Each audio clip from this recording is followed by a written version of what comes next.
going to be a very educational program. If I were to ask you to name the industry in Los Angeles that employs the most people, what would you say? No, I'm sorry, sir. Plastic surgeon for Cher is wrong. But that's a really good guess. Our main industry is, of course, show business. The town is filled with show business nerve centers like Paramount Studios, home to stars like Robert Redford, Eddie Murphy, and Tom Cruise. Maybe your favorite film came out of the famous Disney Studios in Burbank. Of course, before anything can get made, a deal has to be struck. And for stars like these, the deal-making happens across town in Beverly Hills at the luxurious William Morris Agency. Isn't that an impressive-looking building? Here's where my agent works. Don't laugh. If they ever get a phone put in, I'm going to work like gangbusters. Well, a little tip, kids. Never sign with an agent who spends the day selling oranges at busy intersections. Hopefully, we're going to have a lot of good tips for you today because our show's all about how to make it in Hollywood. With us is General Hospital star Vanessa Marcel. Plus, you'll meet a heavyweight personal manager who's represented clients like Linda Carter, Jacqueline Smith, Lindsay Wagner. We're going to talk with one of Hollywood's busiest casting directors. Plus, we will meet an agent who handles many top child stars. And if that's not enough, we're going to meet an actress who fooled Hollywood by posing as her own agent. First, I would like to bring out a very talented woman who's developed a cult following as one of the brightest comics working today. She performs in theaters all over the country. She has been seen in her own comedy specials on cable TV. Please welcome Elaine Boozler. Hobble on out here, Elaine. Hobble, hobble. Hi. Walk this way. Onto the Boozler way. What'd you do to yourself, Hunter? Or is it a fashion statement? Well, this is from the Madonna line of lingerie. Uh-huh. No, Tanya Harding. She really gets around. It's unbelievable. That's all I'll say. Can I have the surgery on your show? Is it a real boo-boo? Yeah, it's a real boo-boo. Oh. My knee turned 40. There you go. Oh, don't you hate it? Just my knee, though. Don't you just hate it? Hey, how did you get discovered? Where did you start? What were you wrote doing? a letter to Carol Burnett, and she called me. No kidding? Yes, and I couldn't even speak. I couldn't speak. I'm going to slap you. I hope so. That costs extra in Hollywood, you know. Where were you? What were you doing? I was fired from every single job I ever had. I had no direction, no ideas. I was fired from the A's and the B's. I was up to the C's. Comedy was next. I tried it. It stuck. So I had heard, you know, really about show business that you have to sleep with so many people to get anywhere. And I cannot tell you the disappointment that by the time I arrived, that was no longer the case. Couldn't find anybody to sleep with. Just didn't work that way anymore, you know. Was it an accident? Were you discovered by accident, or did you get into comedy by accident? I was discovered like Columbus happened to, you know, stop in for a beer and said, "You, the new world." No. I guess people used to get discovered, but not discovered. You bang on doors for 100 years, and, you know, finally then you're discovered.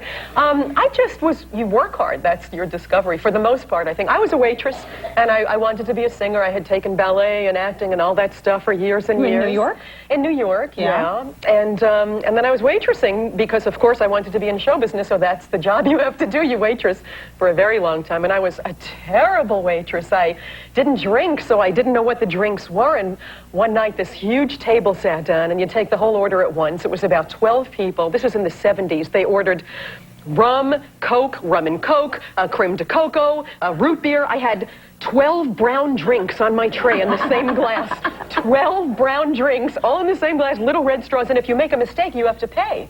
So you have to give the right person the right drink. Well, I couldn't pay for these drinks, so thank God there was a great comedian on stage, and the people were so enraptured, you know, watching him, that I went behind the table and I went, Coke, rum and Coke.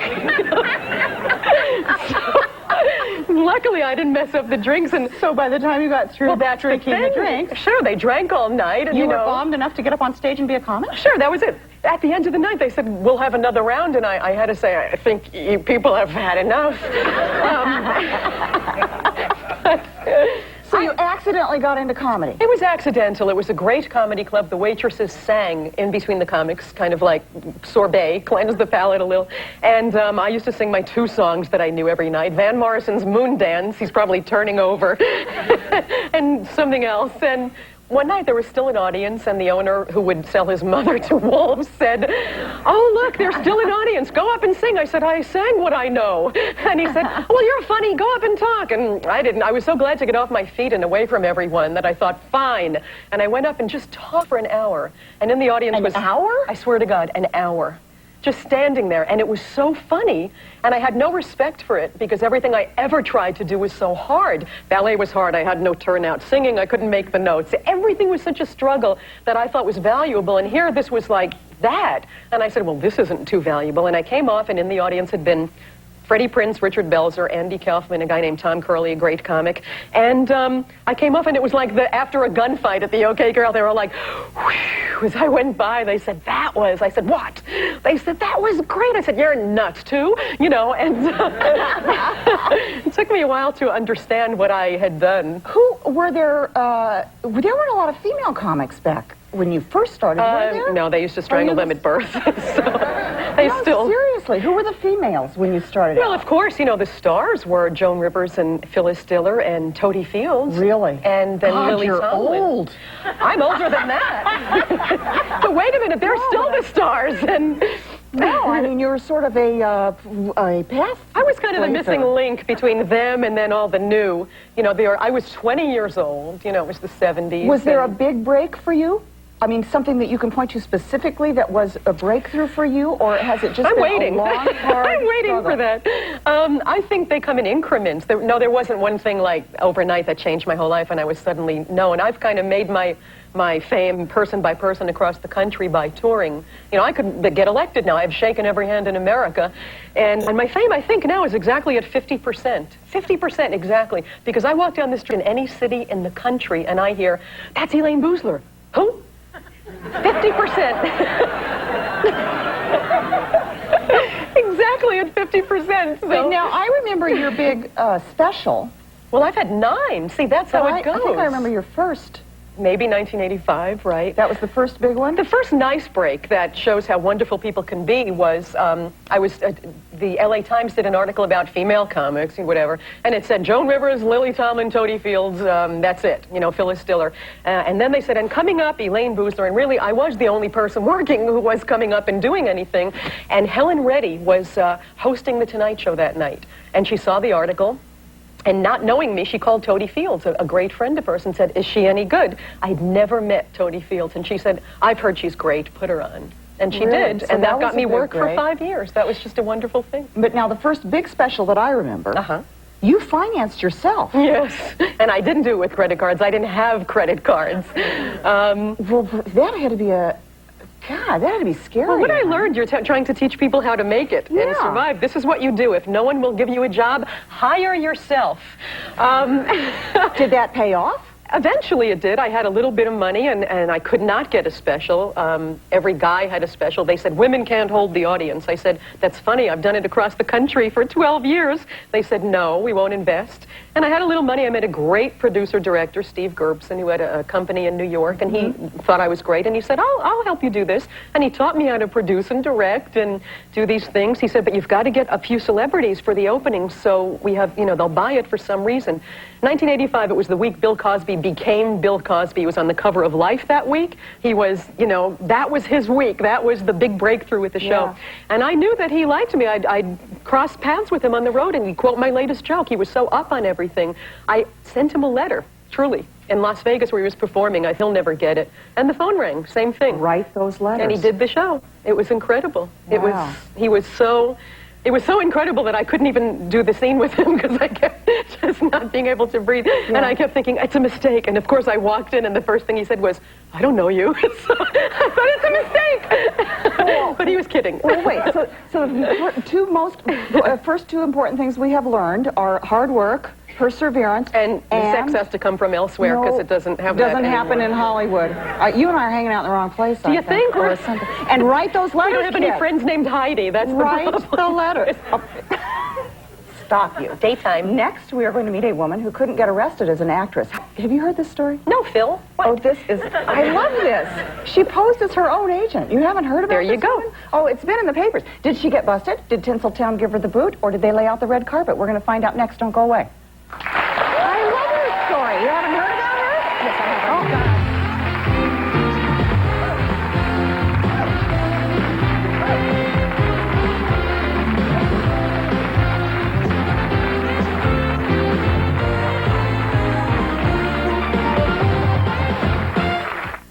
I'm going to move back to New York this year. I picked a great time to go, haven't I? City's out of money at night. Now they're dimming the street lights by 30% to save money. Ooh. Everyone's going to be describing their attacker in the same way. Well, he had a knife and he was squinting. My friends say to me, how can you move back? Aren't you afraid of getting killed in the street? I said, I'm already used to that thought. If it happens, it happens. I just hope if it does happen, I really hope the chalk outline doesn't make me look fat.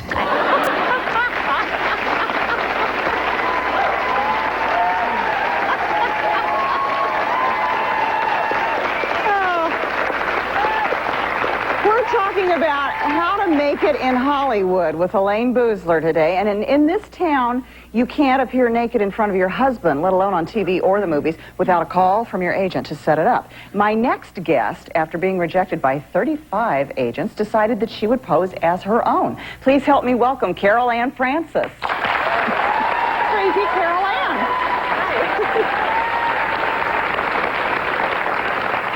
So you wanted to be an actress, you knocked on all the doors, everybody said, no, forget it. Right. So you're sitting home one day, bored to death, and you came up with this scheme? Right. In 1989, I decided to create my own agent because nobody would represent me. And I said to myself, what kind of an agent would garner the kind of attention, what kind of a voice would I have that would have every major Hollywood power broker scrambling to return the calls? And I realized that the character should be British because Hollywood seems to be intimidated by British culture. And then I realized that she should have a voice that's fiercely compelling, that's alarming to the listener, something that would provoke someone, a voice that's so disturbing that it would leave the listener craving, even begging for more. And the voice went something like this. Anne Hollingsworth for Sydney. Sydney? It's Anne. How are you, darling? Listen, I have a client I want you to meet. Carol Ann Francis. She's wonderful, fiercely talented, extremely solid. You would love her. What time? Fine. She'll be there. Bye, darling. Now, nobody... They wouldn't admit. Not knowing out of a Judith Kent novel or something, isn't it? Her name was Anne? Anne Hollingsworth. And the first time I made that call to Sydney, Sydney said, oh, yes, we met in London. And I said... I was just going to say, didn't anybody say, who are you? Yes, he said, yes, we met in London. And I said, yes, so lovely of you to remember, darling. So I would go along with that. I wouldn't want to insult them. They were convinced that they knew me, or should know me. So, you know, I was trying to be very polite about it all. So this lasted for 4 years. 4 years you did this? 4 years. And did you get yourself any jobs? I got 14 jobs through the great Anne Hollingsworth. And almost got elected to Parliament. That close. Almost. In fact, when Maggie Thatcher stepped down, I said to myself, perhaps I should step in there. Now, did you... So you couldn't go anywhere with Anne? No, couldn't go. This was done in my living room, and Anne's office was a voicemail box for $10 a month. And they would invite me to lunches and dinners, and I would say, you know, premieres and parties. I was on everyone's invitation list. And I would say, well, I can't possibly attend, darling, but let me send my client, Carol Ann Francis. You know Carol Ann, don't you, the fiercely talented little dynamo? And then I would go, yeah. I don't want to get confused here, I would go to the premieres in Anne's place. Yeah. And there were many premieres I attended where they saw Anne Hollingsworth's name on the invitation list, and they would say, oh, Carol Ann, Anne's here tonight. And I said, yeah, she is. And they go, oh, I think I just saw her. And I said, yeah, she's somewhere here. You know. Did you ever get caught? Did you ever get caught at this? No, I never got caught. In fact, when it was time to reveal Anne's identity. Well, when was that time? When was it? That was December '93. I decided to call the New York Times, and I told the New York Times, I said, I think I have a story that you'll like. And they said, okay, and they researched the story, and they absolutely loved it, and it hit the front page of the New York Times in February of '93. No, well, why did you decide it was time to reveal? Because you'd gone as far as you could go with Anne? Because I was... to get to new age? I was tired. And stop calling her back. Exhausted. She was being a psychiatrist. I was having fights with Anne Hollingsworth. She was fighting with me. Stop it! Stop it! My mother, my sister. I just said, my agent, myself. She said, "Don't you dare expose me, Caroline." And I said, "That's it, Anne, I can't take it anymore." I said, because she became so, people were so enamored with her, and everybody was always talking to me, Anne Hollingsworth, Anne Hollingsworth. All I ever hear about is Anne Hollingsworth. And I was really getting upset about it. But really, that's not it. I was peddling a screenplay based on my double life as Anne Hollingsworth, and I think words started seeping around, and I started getting these funny messages on my answering machine. I thought, ooh, I think the cat is out of the bag. Right, and I said, it's time to go to the New York Times. Now, did Anne send you out? She sent you out on a lot of casting calls, and obviously. I would go to auditions. There was one audition in particular. The casting director said, "Oh, Caroline, you're so funny. You're the next Bette Midler. Tell Anne Hollingsworth to call me, and I'll give you a call back tomorrow with the director." So Anne Hollingsworth gets on the phone and says, "Oh, it's so wonderful. All the wonderful things you said about Caroline. She's just so thrilled. What time's the call back?" And the casting director goes, "And that girl's a loser. She's so ugly." So I'm sitting there on the phone. The first time I heard this, I went, "What do you mean she's ugly?" So I'm sitting there going, "But what is it about her that's so ugly?" Like, I really wanted to know, like, "Oh, I don't know, Anne, she's just ugly." But what specifically is ugly? I mean, I really wanted to know. What about her is ugly, you horrible pig? I mean, what about her?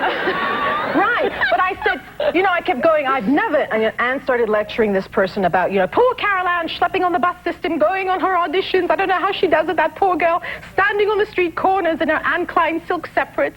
And all because she wants to act. She wants a job. How could you do this to her? What am I to tell Caroline? Well, you're not going to tell her, are you? Of course I'm not going to tell her. So there was... Have you ever thought about being an agent yourself? I was... When the story broke, a lot of people said, "Would you represent me, Caroline?" Really? No, if only you had killed someone, you could have gotten a movie of the week out of the story. Well, this is going to be a big... This is a TV series, and I have a book, and I'm in my own talk show. So I got what I wanted. Your own talk show? Well, I don't know if it's... You'll be back in a minute. If you think that you've... Shut up. If you think that you've got star quality, I'm up to my ass in talk show host. Stick around, because we're going to get up close and personal with a personal manager to the stars, and a top casting director is going to give us some tips on how you can audition and maybe get the parts at Uncle Champ Surfing. We'll be back.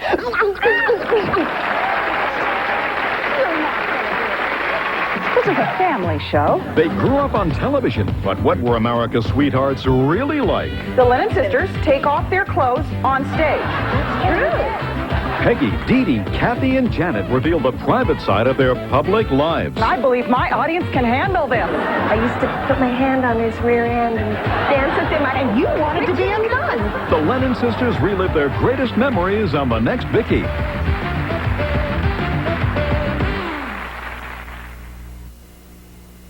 Well, there are three nevers in comedy. Never follow a better comedian. Never give a heckler the last word. And no matter how bad a joke bombs, although it's never happened to me personally, never let him see you sweat. Well, that bought a house.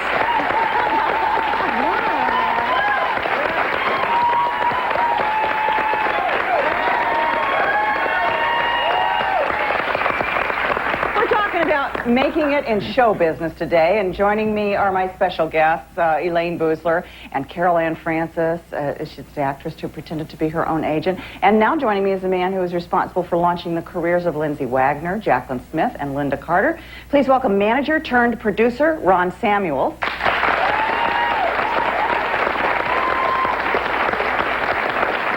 Also joining us is a man who gave Bruce Willis, Michael J. Fox, and Oprah Winfrey their first jobs on the silver screen. His recent film, What's Love Got to Do with It, yielded 2 Oscar nominations for its stars, Lawrence Fishburne and Angela Bassett. Please welcome casting director Reuben Cannon.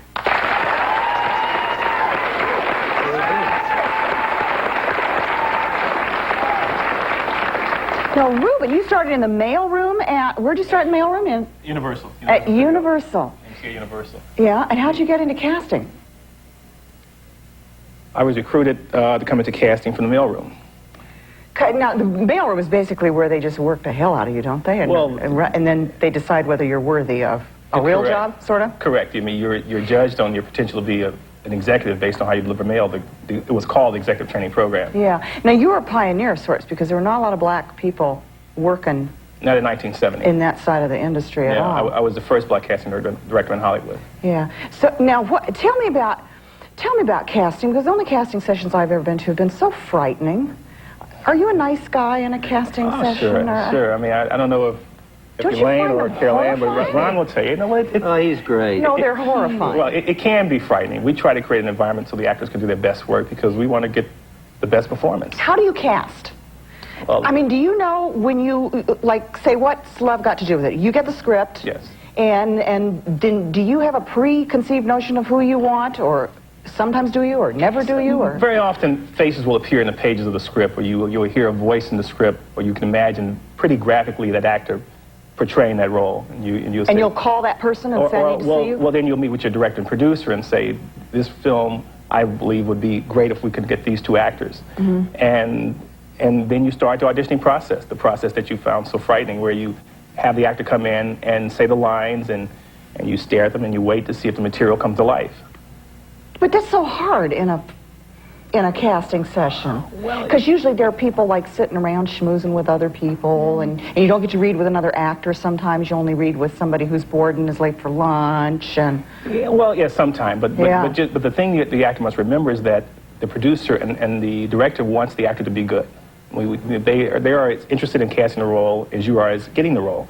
Whether or not you're right for the role is a different matter. And tell us about casting Bruce Willis. You fought hard for him, didn't you? In Moonlighting? Well, yes, because Bruce did not fit the profile of a network leading man. So. And what, he came into audition and you went, I really like this guy? Well, yeah, he came in and he was actually here on vacation. He was here on vacation and his agent called me and said, Ruben, there's an actor you must see. So he came in at 12 o'clock and he auditioned at 2:30. And we had read over 500 actors for this part. We'd been looking for this role of David for months. And once he read the role, it was like hearing it for the first time. And we made a deal to hold him, and then we started trying to get the network to believe that we had the guy. They said, no, he's not a leading man. Get out of here. So 3 callbacks and 3 film audition tests. Finally, he was hired. So you really fought hard for him. Yeah, you have to have, I believe in having the courage of my convictions. Could we do lunch or something? Now, Ron, what is the deal with you? Do you go after beautiful women? Haven't you managed? Hello. This is like deja vu. It's going 20 years. I'm still hearing the same stuff. You've managed all beautiful women. Not true. Bob Conrad was not a beautiful woman. Oh, Bob Conrad is not a beautiful woman. What do you look for? He used to be a beautiful woman. If you're gonna approach somebody to manage them, what are you looking for, or who do you want to manage? My story, and Ruben and I have worked together, and I've known him 20 years, is very different than most managers because. I produce a lot of television, and I've produced 5 features. And so when I look at actors, I don't look at them from saying, gee, if I got my hands on this client, I can take them to this person and to that studio and to this network and get somebody to try and buy them. What I've done is try to find individuals that I thought were really unique and special, and then be in a position to put them into vehicles to promote their career, to give them the shot that maybe somebody else wouldn't. And I think what's happened with television especially is, and I hope nobody gets mad at me for saying this, but I feel like the world is addicted to mediocrity.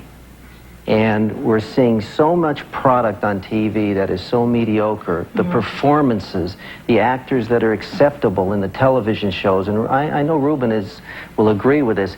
I see things and I'm shocked by how bad the performances are, but because they've got a pretty face or this or that, they're hired into these roles and these shows are working. And I think it's really, I think it's awful. You know, where you look at a feature and you'll see like Tom Hanks, what he just did in that brilliant performance on film, and see there are a lot of actors out there that can give you some really terrific work, that are schooled, that know what they're doing. But for some reason, I think it's the buyers in television that really don't understand what acting is all about.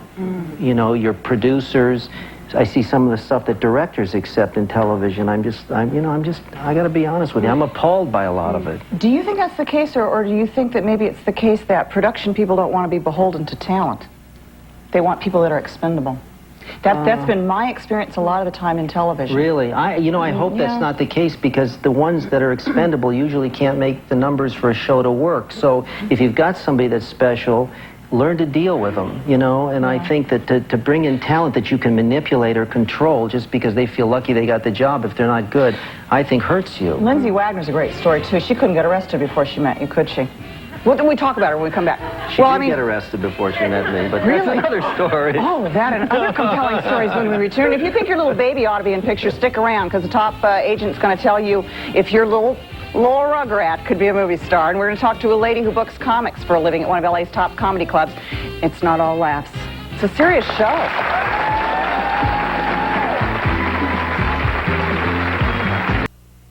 Oh, that look good. Come on, man. I don't want to take. Come on, just up here. Come on, Ike. What's the matter, baby? You high. You embarrassed me. Oh, come on now. Open your mouth. See that? White man has to open the mouth. She sing all damn day long. I ask you, ain't gonna say nothing now. Come on now, I'm asking you nothing. And I'm saying no tonight. You know Ike, you come want some on. of this cake. Come on, eat the cake. Eat some cake, yeah.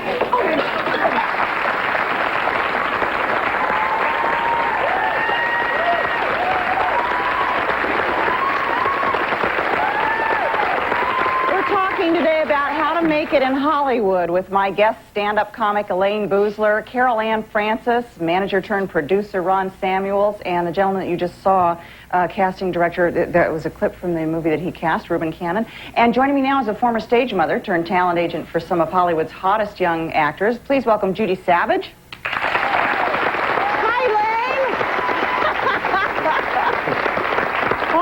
Joining me is Sabrina LeBeau, who books comics for one of LA's top comedy clubs, The Laugh Factory.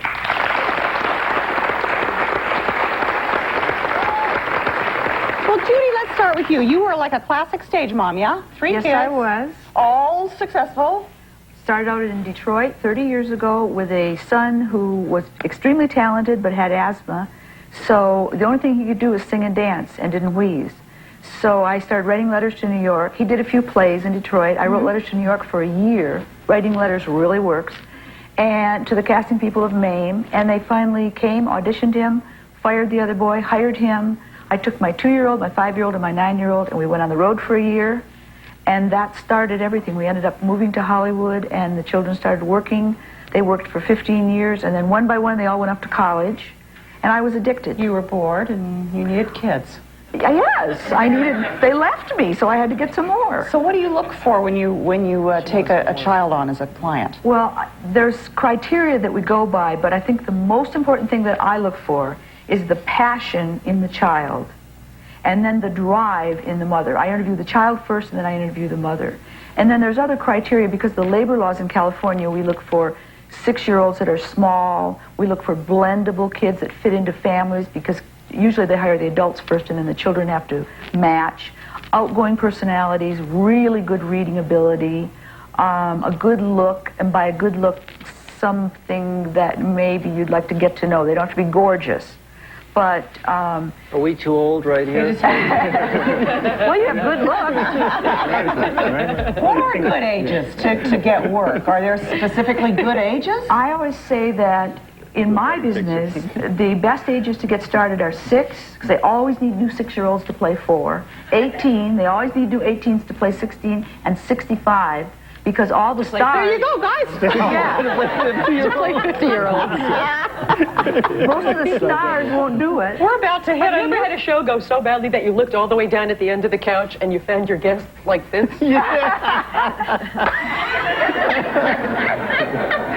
I was just... Are you bored? What are these there for? I feel like I'm waiting for the doctor. Waiting to be discovered. No, we're just from a client. We find out what he's doing now. The doctor, they're current. Everybody should have one. This one is sort of pertinent because here's David Copperfield on How to make it in Hollywood. Date a magician. No, David Copperfield came to you and you didn't know what the hell to do with him, didn't he? Really? She obviously did. She comes in and would have known what to do with her. No, and here, this one's up here because this is my guru, Roseanne. I love that. That's a very flattering shot, by the way. Golfing? I don't know what we're doing here. I want to talk to you. How do you get into a comedy club? Well, first of all, I just want to say you should have the Laugh Factory magazine on that table. I'm sorry. We'll get it right away. We have to get you one. Okay. It's a new magazine. Yeah. Just had to plug it there. Okay. How do you get into a comedy club if you think you're funny? If you think you're funny, how do you get in? You, first of all, don't take comedy classes. They're the biggest waste of money. Really? Yes.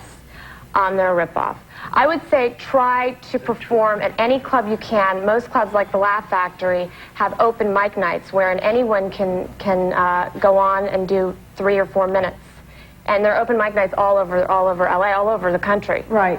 So you need to know that you need to be naturally funny, and you can learn that from your friends and your family, I suppose, can't you? Well, I don't know that you can learn it. I think that I think it takes a long time to hone the skills, you know, to learn to do it. It's not an overnight thing. I think you have to work at it. I mean, if you look at Brett Butler and Jerry Seinfeld and all these people that have their own shows, they've been working at it for years and years. But basically, they were naturally funny to begin with. You're not advocating classes. No. What do you all feel about acting classes? Waste of time? No, not at all. That's different. And I believe, I disagree about the comedy classes also. I think any training you can acquire will help you. Right. And child actors today are way different from the ones that in yesteryear. If they're not trained, they don't last. Yeah, Well, but I think that the you know, audience is your best teacher, is what I'm saying. I think that the audience teaches you. Well, A you comedy need your class can basic teach you. tools, though. Back to what you were saying about this, you know, if you don't have the basic skills and you don't know the basics about acting, I think you are in trouble without having some kind of schooling in it.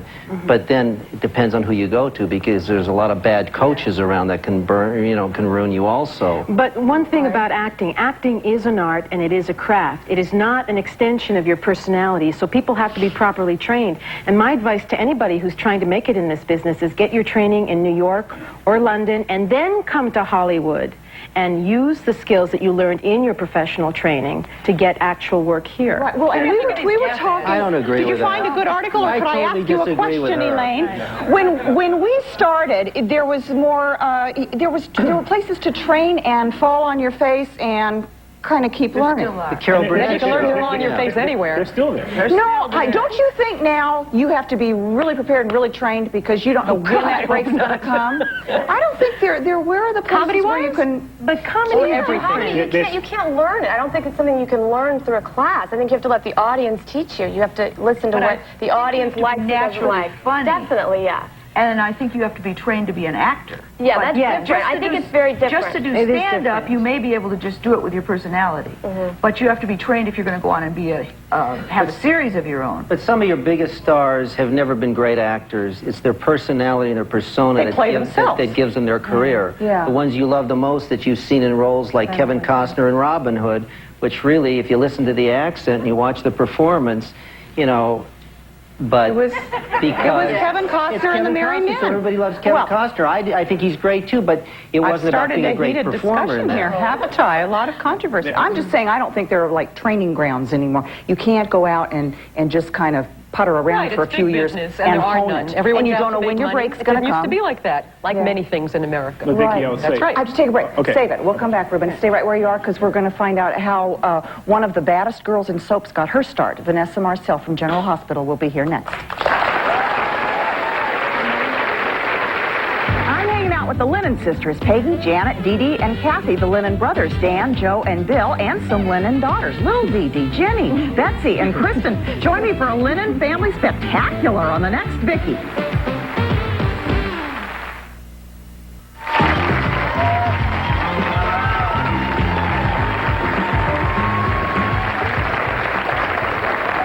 We're back. Ruben, you wanted to say what before we took a break? that in order to have a career as an actor, training is essential, whether it's in theater, or clubs, or some type of situation with a coach, but you must be trained. Yeah, get out there. I agree. Absolutely, Yeah, absolutely. But not necessarily in school. You're saying you can do it in theater, You can do it regional in theater, regional, summer community talk. theater, start wherever you are. Absolutely. It's still different once you work on camera, though. There are different tricks. You know, if people want to get one book that would really help them about acting, get Michael Caine's book and his video, because he is a master. Look at Ruben, he's smiling. Is Mike a client?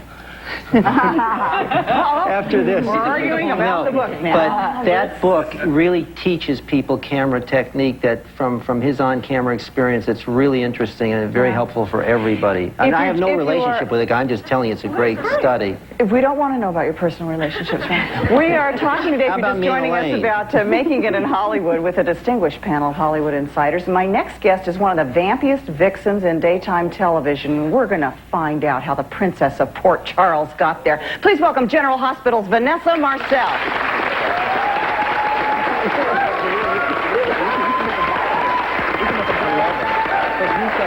Welcome back. Thank you. Now, I think obviously you got to say right off the bat, Oh, show off. Right off the bat, you made it because you're gorgeous. Oh, gosh. Well, thank you, but I don't think that's why. No? I hope not. Was it hard? Where'd you start? I started acting when I was in high school. I started doing plays, and I didn't even move to Los Angeles, actually, to act. I kind of moved out here just to get away from home, and I got into the theater because I loved the theater, and I started doing shows in the theater, and my manager, Linda Reitman, saw me in Cat on a Hot Tin Roof, and she approached me and asked me if I'd be interested in getting an agent, and I said sure. Tell us about casting and how hard it is. Because I have a great little casting story for you. I was doing a pilot one time with Gary Marshall, and they wanted the leading man to be a Clark Kent type, is what the script said, a Clark Kent type. And he said, I'd like you to be there at the casting thing tomorrow at 3 o'clock because you need to help choose this guy. And when I walked in, there was a room this big full of Clark Kents, and I went, oh my God.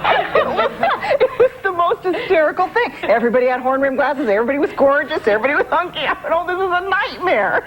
Oh my gosh. So if they're looking for a voluptuous young vixen, when you walk in the room, if you come from a small town and you're the prettiest girl there, you come out here, you're going to walk into a room full of voluptuous young vixens, yes, aren't you? It's very intimidating, and I'm terrified still now every time I have to go in, and I just kind of use it. What I've done is I've allowed myself to be terrified, to say, okay, I'm scared, I'm nervous, and it's okay. When I used to try and stop myself, that's when I would get into trouble. You know, I would go, oh, you can't be nervous. You have to pretend like you know you're good and you know you're the best, and you know, and you walk into a room and there's all these gorgeous women, and I still have a problem with that because I've always been a tomboy, so I don't really see myself in that category. And when my agents call me and they go, okay, you're going up for the pretty girl in this, and I go, oh, do I have to go up for the pretty girl? Can't I go up for, you know, the kind of quirky girl who doesn't have to wear makeup? Because I hate feeling like I have to look pretty, especially when every woman in Los Angeles is 6 feet tall and, you know, flawless looking to me. It is a very intimidating town, don't you think? Mm-hmm. I mean, no matter what they're looking for, there will be a room full of them when you get there. Yeah. It doesn't matter what they're looking for. Yeah. And there's always, you know, that's why there's always going to be a girl prettier than you, so you just have to do it because you love to do it. Now, is General Hospital your big break? Oh, yeah, it's my first job. How grueling was that audition? I went in and I sat in the room and looked at all the girls. You know, you all check each other out. You know, okay, she has better legs than me, her hair's better than mine, but I have a zit today. I have better eyes, right? So you sit and everyone looks at each other, which is awful. And I went in, I met with Mark Teschner, who was so great to me, and I had a really good feeling. How many callbacks? 3 callbacks. And then you come back to test, where they put you on screen and you do an actual scene. And I went in to test, and I was so nervous about who I was going to be testing against. And I went in and found out I was the only person testing for the role. Lucky you. Stay where you are, because next our experts are going to give us some tips on how to break into the business. You don't want to miss this. Come back. If you'd like to order a video cassette of Vicki for only $24.95, just call Video Archives at 1-800-4-VIDEO.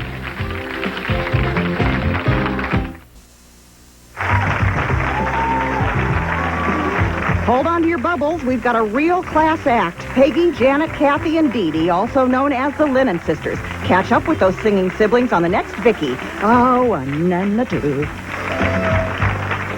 We're back. There are 70,000 dues-paying members of the Screen Actors Guild. 90% of them earn less than $10,000 a year, and 30% of them earn nothing at all. There are currently only 3,000 working actors. And finally, another wonderful statistic, 1 out of every 3 jobs goes to a woman. Yeah. Who's got a question? Fine. This question's for Mr. Cannon and Mr. Samuels. I just graduated from a fine arts school, and my immediate goals now are to find a good agent and to meet as many casting directors as possible. And I was wondering what your strategy is to go about this. If you like it when people come in person with headshots and resumes, or if you'd rather get them by mail with a letter, or proper procedure. If I were you, I would first not put my energy into finding an agent or meeting casting directors, but trying to find a theater in which I can continue to do the work so people can come down and see me act. That's what you want to work on. Like a 99-seat theater, are those good? Wherever you can use your craft, wherever you can demonstrate the fact that you're a good actor. Because the Hollywood types see everything, don't they? Sure, everyone. There's always going to be somebody in the audience. Casting directors and agents are all looking for the same thing, new talent. Yeah. Questions? Yeah, stand up. Yes, how important is a college education today in getting What do into you feel a about education? Important? Personally, I don't think it has anything to do with it. If a person has got a personality and they're bright and they're articulate without having a formal education, there's been a lot of success stories, you know, with people that didn't go to college, so I don't think it really is going to affect you one way or the other. Yeah, I was just going to ask about kids, Judy. What do you... In guiding all the young kids that I work with, I always tell them they've got to go and get a college education because the business may not be there forever, and they've got to have something to fall back on. When you grow I think up, it's a little different. you want to be Jodie Foster. Right. Yes. Yeah. If you wanted to cast a famous person in one of your movies, would they have to audition like other people that you I've had people come in and read for roles that I was surprised that they were willing to read for, but they felt so confident and they wanted the part that they would come in and do it. There's other actors that you know are so wonderful for what you want that you're just going to be happy to get them, so you wouldn't ask them to do it. But a lot of the best actors in the world are the first to say to you, I'll come in and read for something. Yeah. How do you get a SAG card? How do you get a SAG card? How do you get a SAG? Go to Elaine Boozler. Call Andy Hollingsworth, and I don't know, you call SAG and pay them some money and they'll send you a SAG card. No? What? You must be hired by a company that's a signatory to SAG. So if you're hired by Universal or Paramount, one of the studios, all the studios are signed to SAG. If you're hired by that studio and you can justify the fact that you have the proper training, you have to become a member So your of SAG. first job is sort of for free, and then you join the union after you've been hired. Correct. Okay, I got it. We'll be right back.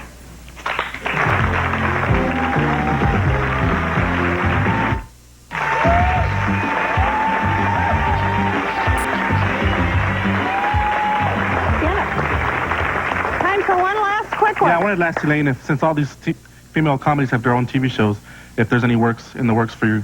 What's in the works for you, Elaine? Considering a television show, I much prefer playing dives to drunks for no money. What is coming up for you? I, against my will, have a sitcom coming up, and you'll see it when it's there, and it's revolutionary. There are not free children on it, so there you go. Terrific. In the meantime, we can't see you at the Sands in Las Vegas, 4th of July weekend. 4th of July weekend. There you go. Much thanks. I'm done. To Elaine Boozler, Vanessa Nurse, myself from General Hospital, Reuben Cannon, Judy Savage, Ron Samuels, Carol Ann Francis, and Sabrina LeBeau. Thank you all. It's been most interesting. Have a great day. Bye.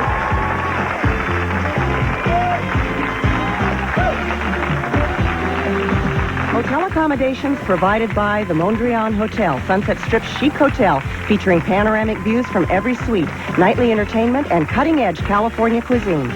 BLS Limousine, serving Los Angeles and New York for over 14 years, can provide sedans and limousines for every special event. BLS Limousine, cars to the stars. Thank you, I Nagnans. If you like what I'm wearing, kids, go get it there.